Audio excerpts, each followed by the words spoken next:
as low as 999 plus 1 ID, you will be able to get a broadband fiber service already. Ganun kadali lang po, 999 and 1 ID. And what is good about it, it's actually fiber fast with 50 Mbps. No? Now, when you subscribe to our prepaid fiber service, you will get initially free 7 days of broadband connectivity. So hindi nyo po kailangan mag-load kaagad kasi may libre pong 7 days, no?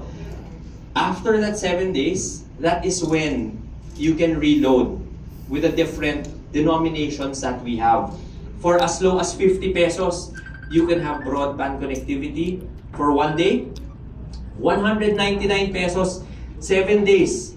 399 pesos for 15 days, and even a 1-month subscription of 699 pesos only. And what's good about this is, unlike the other competitors that we have, wala po kaming device cap. So, lahat po sa household, si tatay, si nanay, si ate, si kuya, pwede pong kumonekta sa prepaid fiber service natin. And given that it's a prepaid fiber service, there is no commitment. You do not have to have a contract for as long as 2 to 3 years. This is a flexible prepaid plan. You only load what you need when you need. Diba? So, napakagandang produkto po that PLDT Home now offers. Now, what's good about this, next slide please, is that this service is a fiber service. Alam naman po natin, the other connectivity technologies out there are delivered not through fiber. However, with this is fiber. And we all know that fiber is the gold standard when it comes to broadband connectivity. Tama po ba? Tama. So what does fiber offer? Number one, it offers a reliable and stable connection. It is less susceptible to interference from things like the weather outside and other disturbances sa labas ng bahay. Kasi po, fiber, yung linya nyo, dire-diretso po papuntang bahay, which gives you broadband connectivity through a wired connection. Okay? Secondly, low latency. Fiber gives you a more responsive and lag-free experience, which is crucial for gamers like si Susie Sor.